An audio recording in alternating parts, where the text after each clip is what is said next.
pengacara majlis. Aku tak pasti sama ada disengajakan ataupun mulut terlepas. Dia memanggil grup ke-14.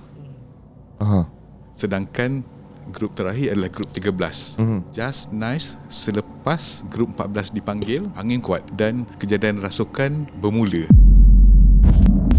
Assalamualaikum, hai, saya Hafiz. Hai, saya Syuk. So, seperti biasa, Santai Chill akan membawa anda masai pengaman kisah Misteri.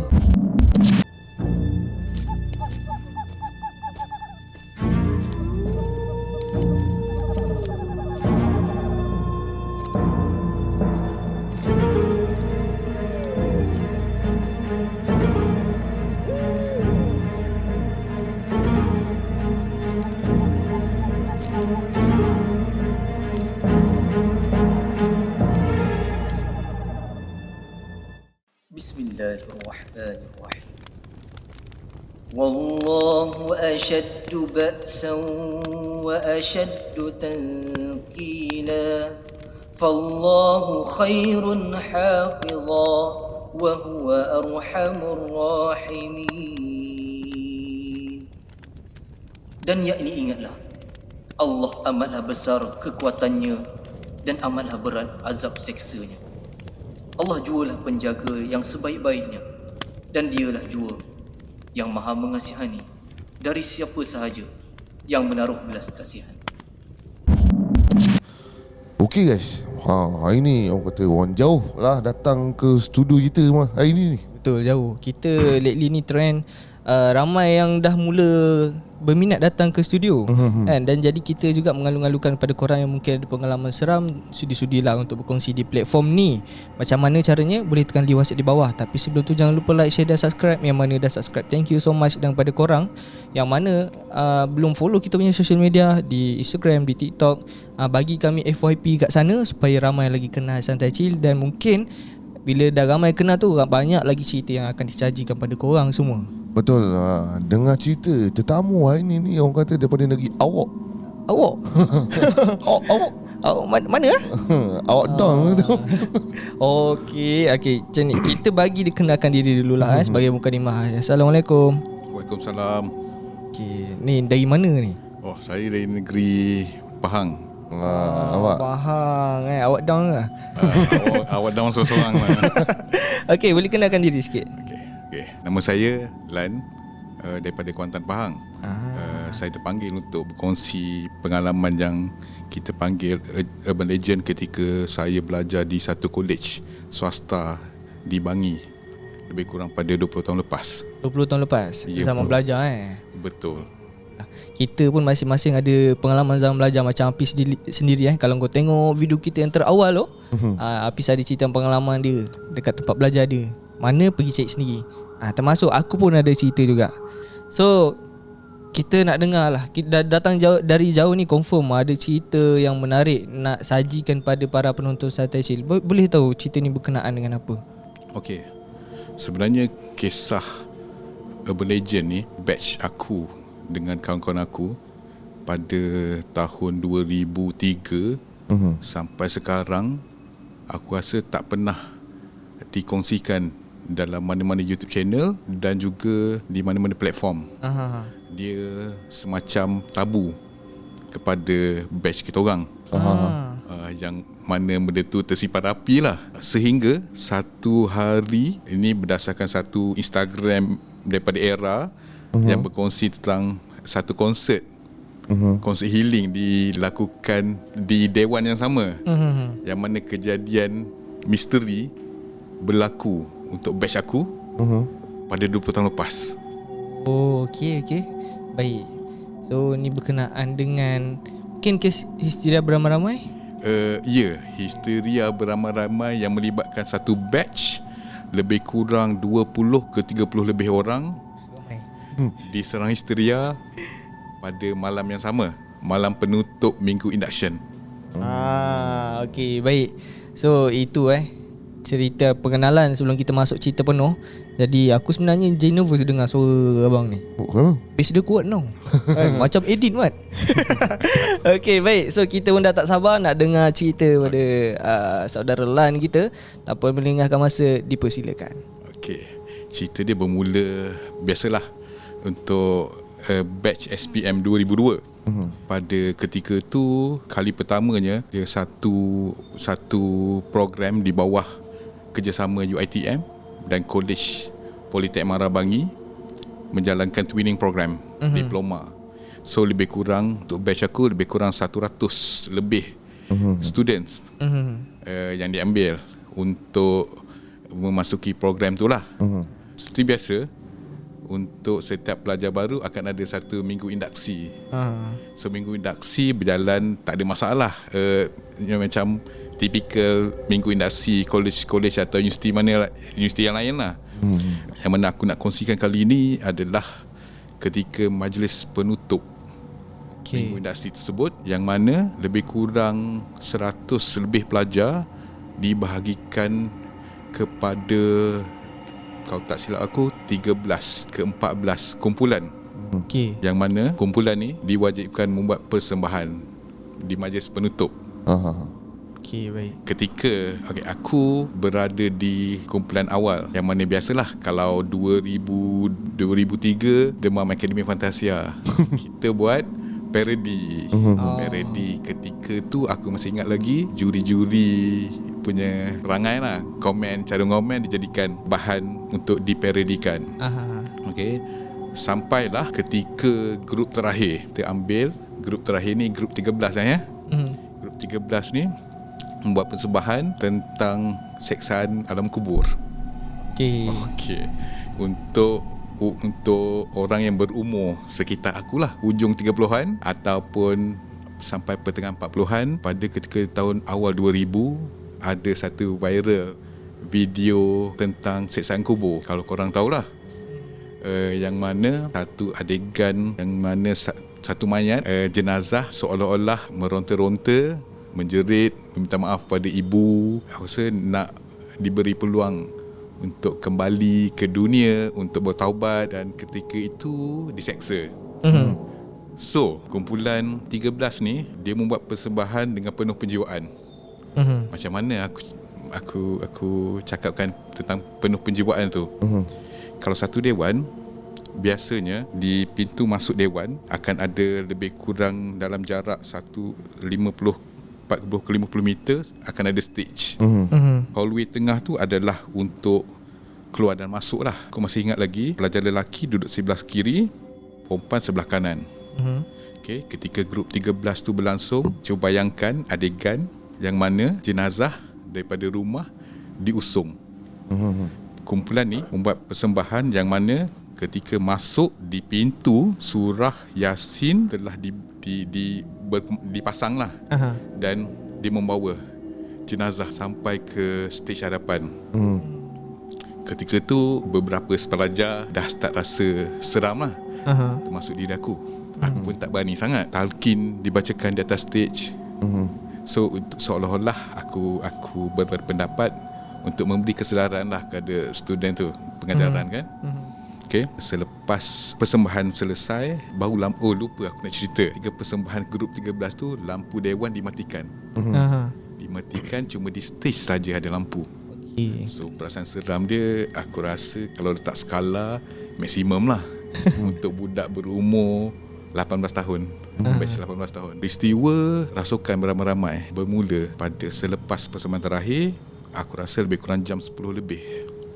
Yang mana pengacara majlis, aku tak pasti sama ada disengajakan ataupun mulut terlepas ataupun dia di bawah pengaruh alkohol, pengaruh sesuatu lah.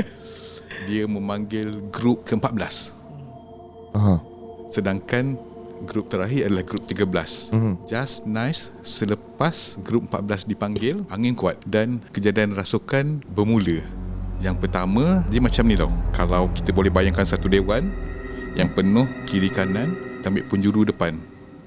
Lepas tu dia seolah-olah kejadian tu ataupun adegan rasukan tu, dia lompat sebelah kiri, belakang, depan, belakang, sampai ke bahagian lelaki.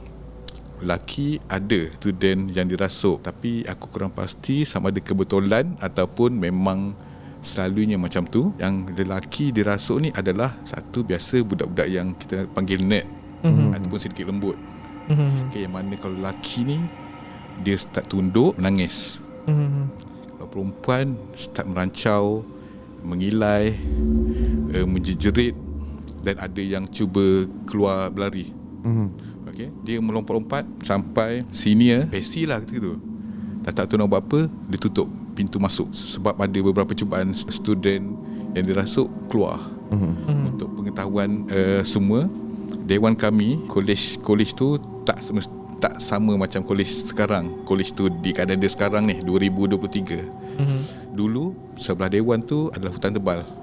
Okay. Sebelah kiri, sebelah kanan lah padang bola. Kolej di Bangi tu sedikit isolated daripada orang lain.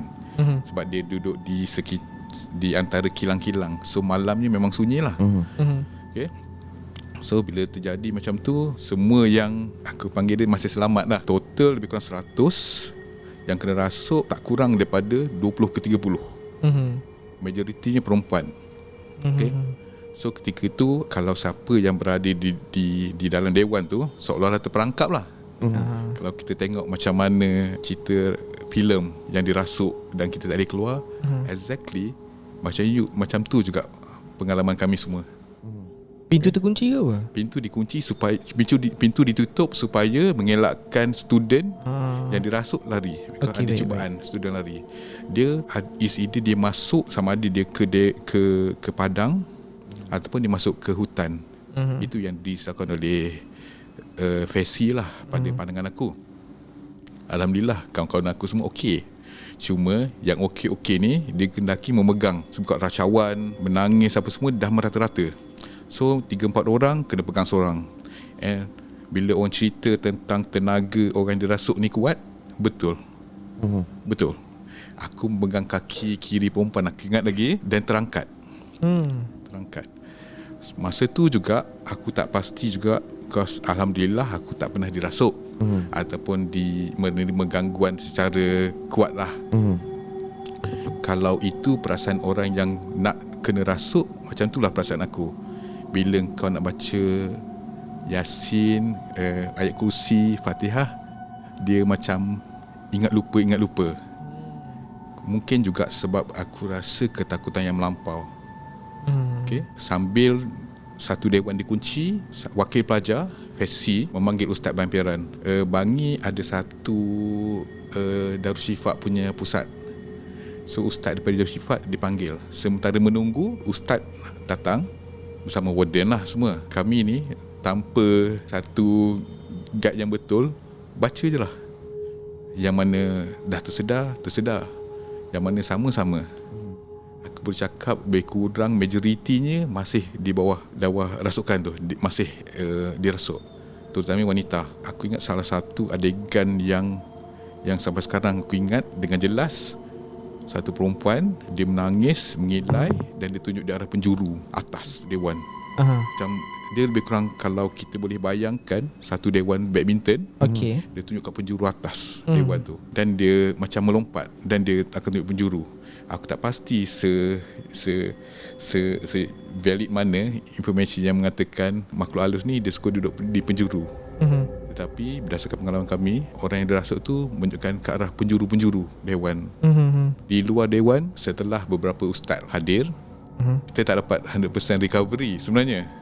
So student-student yang masih okey, contoh aku terpaksa membawa seorang, kita pangku dia lah, berjalan ke library daripada dewan berjarak lebih kurang dalam 30 ke 40 meter.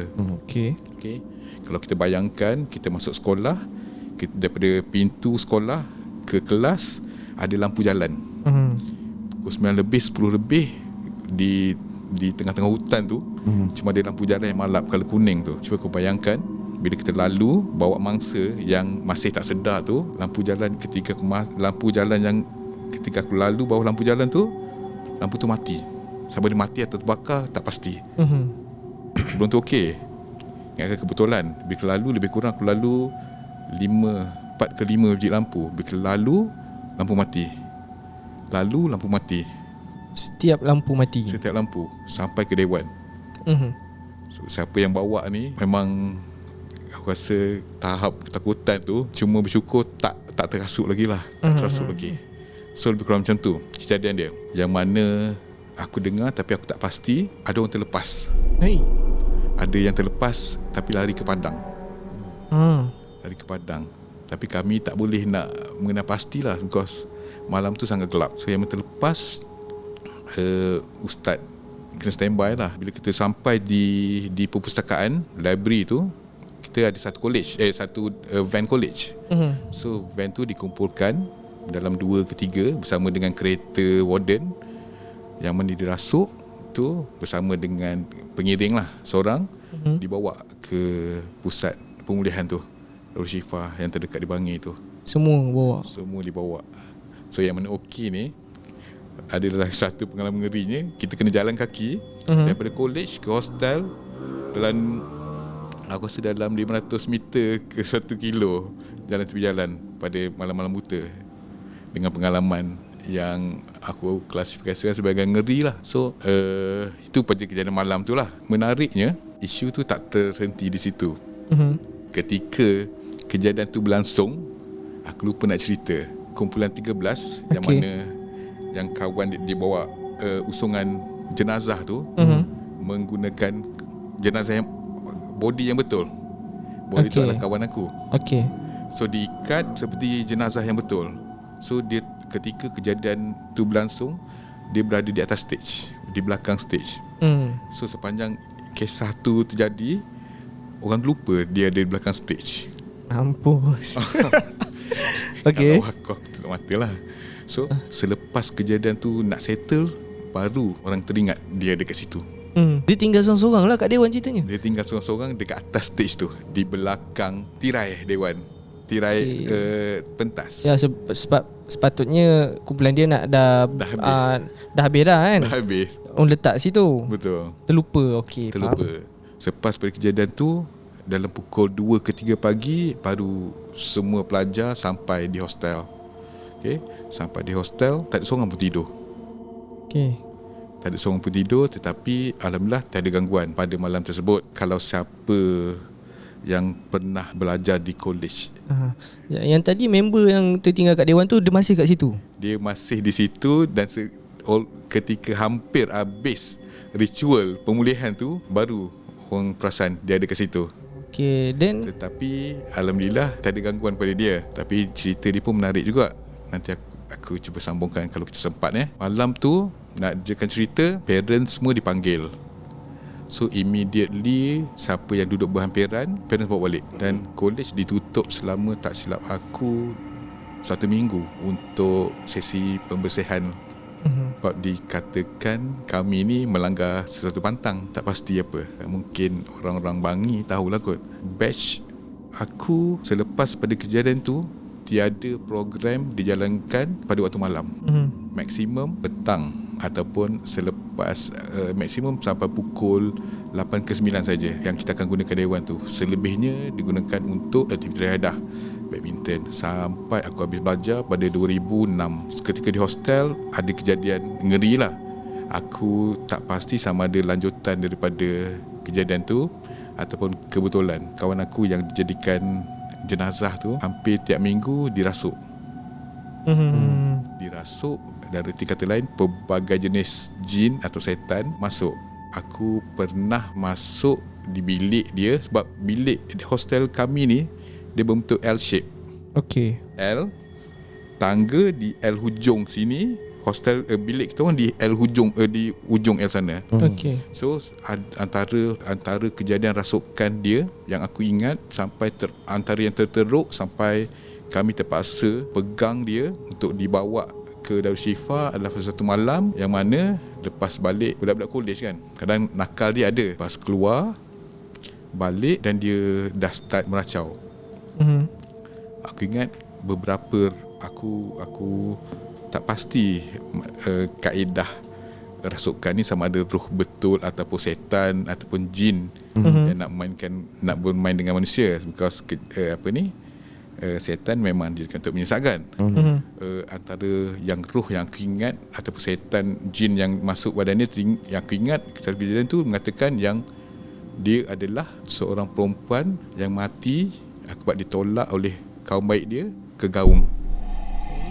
Ada gaung gitu? Aku tak pasti di mana lah. Aku rasa tu kejadian lain ataupun jin lah yang nak bermain dengan manusia ni. Ya, betul. Okay? Dan bila dia cakap macam tu, kita dalam satu bilik ni takutlah. Nak jekan cerita, warden tak ada malam tu. Hujung minggu biasanya warden dia balik. Okey. So yang mana student yang ada hujung minggu ni, kita sendirilah. So dia dekat cerita, bila dia cakap dia dirasuk ni, dia mengilai. Mengilai, tiba-tiba kawan aku ni menjerit. Dia kata sakit tangan dia. Bila dah rasuk ni, dia baring di katil lah, dan kita akan pegang tangan kiri kanan, kaki kiri kanan, supaya dia baring. Dia tak buat sesuatu yang bahaya lah. Because kita, batch aku tu di level 2. Tu dia menjerit. Dia kata tangan kiri dia sakit. Dia cakap kenapa? Dia kata hantu tu tengah duduk dekat tangan kiri dia. Kau bayang aku yang duduk di dekat tangan kiri dia tu. Okey. So seriau lah. Dan dia masuk roh lain. Kelakarnya juga ada roh ataupun hantu India pun masuk. So tiba cakap Tamil lah. So itu benda yang kita hadap lebih kurang setiap minggu lah. Dan bila satu kejadian yang hari tu yang aku rasa trauma lah kita orang ni. Warden tak ada, dia kena rasuk malam buta yang tak elok-elok, dan kita angkat dia daripada hujung hostel nak ke tangga dia macam dia kalau L shape tu, kat depan tangga dia macam tangga berpusing. Turun bawah. Masa tu angin ribut kuat dia. Aku tak tahu, aku rasa aku baca salah. Semua orang baca tu tengah takut. Baca kursi Fatihah tu memang huru-hara lah. Aku rasa siapa yang pernah alami macam kita orang tu, aku rasa tahu betapa cuaknya masing-masing budak-budak ni kan. So the moment dia masuk van, keluar daripada perkarangan hostel, automatik angin berhenti. Dan budak tu sehingga SEM 6 masih belajar. Tapi hujung minggu memang mak ayah dia akan ambil balik. Dan baru kita tahu yang sebenarnya keluarga dia memang ada saka. Ada saka. Aku tak pasti macam mana boleh relate sama dengan saka tu, dengan gangguan yang dia alami hampir setiap minggu tu lah. Tapi setiap minggu kita akan tahu si Paulan ni akan rasuk. Cuma kita akan kecoh bila rasukan tu tak pulih. Biasanya dia akan rasuk dalam tempoh setengah jam ke sejam, dia akan elok balik. So bila yang mana tak elok tu, dia berpanjangan lah rasukan tu, baru kita akan hantar dia. Itulah rutin batch-batch kami sampai SEM 6 habis belajar. Selain daripada tu, ada beberapa gangguan yang berlangsung sepanjang kita habis belajar lah. Daripada minggu induksi tu sampai SEM 6. Okay. Hostel kami ni dia ada 3 tingkat. Ground floor, level 1, level 2, level 3. Level 3 tu memang dikosongkan untuk sebab yang kami tak pernah dapat jawapan. So berkumpul lah semua. Bilik aku ni jadikan bilik hiburan. Sebab pada tahun 2003 ke 2006, laptop ni hanya untuk orang kaya. So apa yang kita ada satu PC. So kalau kita nak tengok movie dengan lagu MP3, PC itulah. So satu malam aku ni duduk jauh Pahang. So bangi Pahang jarang lah balik. Dalam 2 bulan sekali balik. Hujung minggu tu aku ada dengan beberapa budak. Kadang budak KL pun dia tak balik juga. So satu malam aku dengar Umbi Salam bilik aku. Okay. Tapi dalam nada sengau. Ada sengau. Seolah-olah dia macam kalau tahu hidung ditutup, tu buka tak ada orang. Aku terbaca selepas tu bila dengar salam tak jelas dan sengau ni, orang kata gula-gula banyak kali terjadilah. So itu dah menjadi makanan budak-budak kolej aku lah. So lebih kurang macam tu gangguan tu lah. Berpanjangan sampai ke kami habis belajar. Cerita yang aku kongsikan ni aku tak pernah rasa dikongsikan dalam mana-mana platform. Sebab batch-batch aku dahulu dia jadi macam tabu kepada kami. Budak baru habis sekolah, masuk college dan terpaksa berhadapan dengan adegan-adegan yang kita cuma tengok dalam filem Hollywood terutamanya. Aku tergerak hati untuk berkongsi. Macam aku cakap, baru-baru ni aku terlihat satu konsert dijalankan dewan tersebut oleh pengurusan kolej lah, aku assume. Dengan satu stesen radio. Cuma aku rasa penting untuk semua tahu, kadang-kadang hiburan kita ni perlu ada batasan. Kita pernah alami benda tu, aku kuat rasa akan stuck dengan kami sepanjang hayat. Pejam celik 20 tahun benda tu.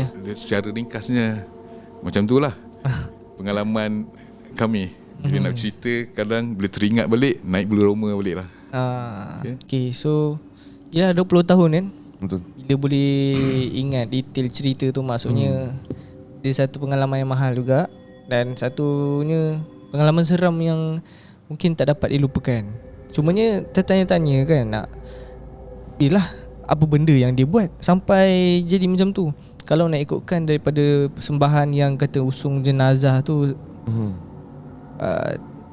tak tahulah kalau ada pantang larang yang melarang untuk buat demikian dekat dewan tu kan. Tapi untuk yang terbaru ni kata ada buat konsert dan pun alami benda yang sama.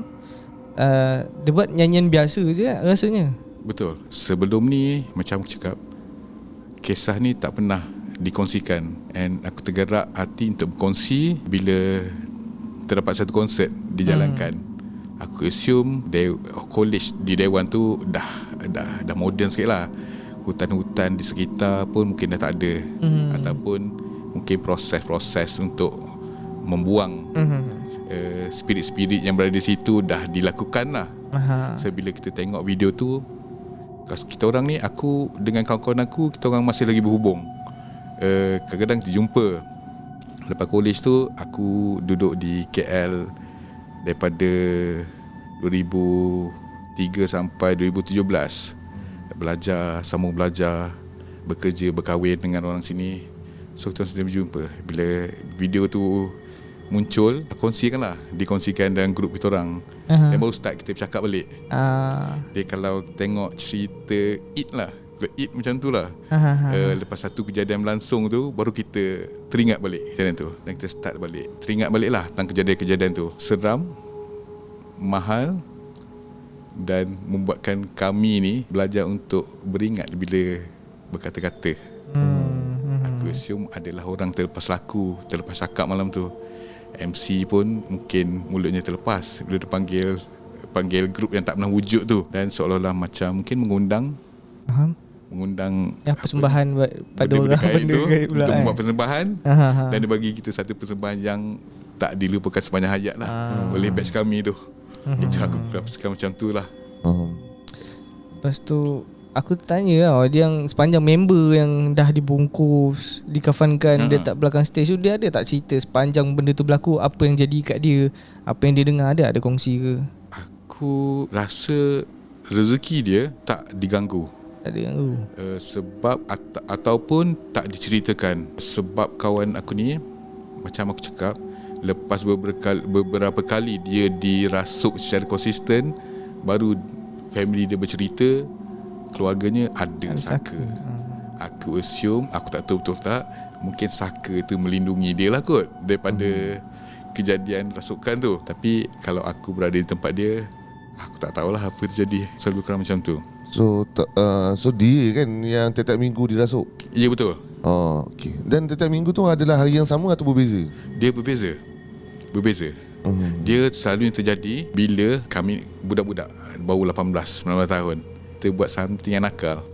Contoh, budak-budak muda ni kadang-kadang dia pergi keluar lah overnight, balik dan tak bersihkan badan, tak mandi, lepas tu terus tidur, benda-benda macam tu lah.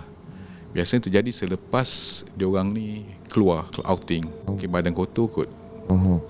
Okay, kalau kejadian rasuk tu hanya dia seorang sajalah, yang awal budak-budak student lain tak ada? Ada, tapi tak konsisten. One off lah. Terutamanya beberapa minggu selepas insiden di majlis penutup minggu induksi tu. Dia beramai-ramai Mat. Tapi yang part aku seram tu lah, masa nak usung keluar tu, yang kena lalu bawah lampu tu, satu-satu terpadam Mat. Ini bukan gangguan biasa ni. Dia kalau dah boleh bermain dengan elektrik ni, rasa tak sure lah apa pantang larang yang mungkin dah dibuat, ataupun mungkin macam abang cakap terlepas cakap ke kan. Tapi dia umpama seolah-olah marah kan, benda tu dan situasi tu macam marah, tak puas hati, dan benda tu macam banyak kan, sampai 20 nak ke 30 orang kena rasuk. Dan benda tu mungkin jadi pengajaran jugalah pada orang yang ialah handle majlis, supaya jaga tutur kata, kan.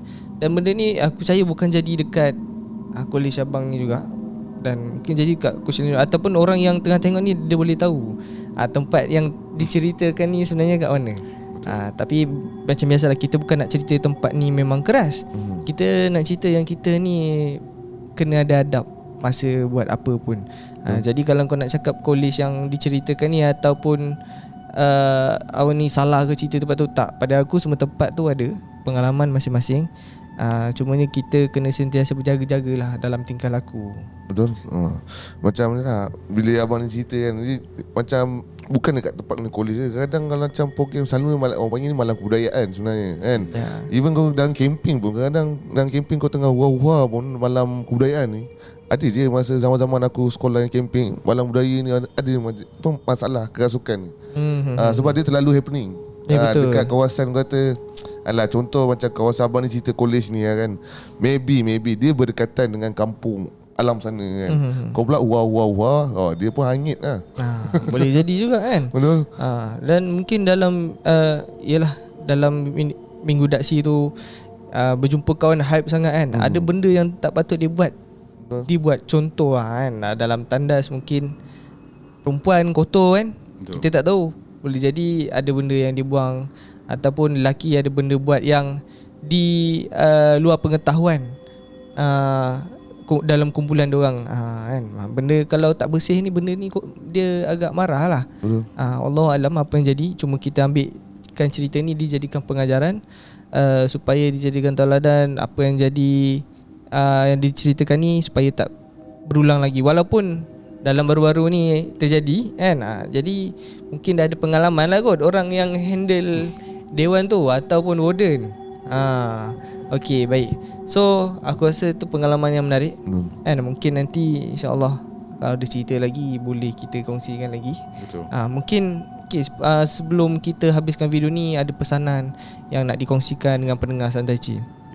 Aku rasa yang paling penting untuk kita berbuat sesuatu, kita kena ingat kita tak hidup, bukan kita saja yang hidup di alam ni. Penting untuk kita menjaga tutur kata dan juga adab. Kadang-kadang kita tak tahu apa pantang larang setiap kawasan tu. Kalau bukan kita yang terkena, mungkin orang sekeliling. Tapi kejadian yang kami alami tu memberi kesan mendalam pada semua orang, yang mana selepas 20 tahun baru tergerak untuk diceritakan sama korang. Yang sebelum ni mungkin cerita tapi tak dikongsikan secara media sosial kan. Okay, baik.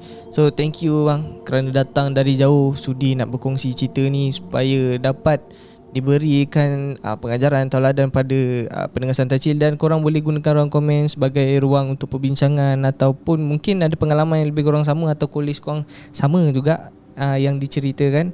Okay, jadi terima kasih sekali lagi sudi datang, dan terima kasih juga pada korang semua yang mendengar dari awal sampai habis. Itu adalah tanda korang support kami sehingga hari ini, kami sangat hargai. Dan sebelum tu jangan lupa like, share dan subscribe yang mana dah subscribe. Thank you so much. Jumpa di next video. Assalamualaikum. Bye bye.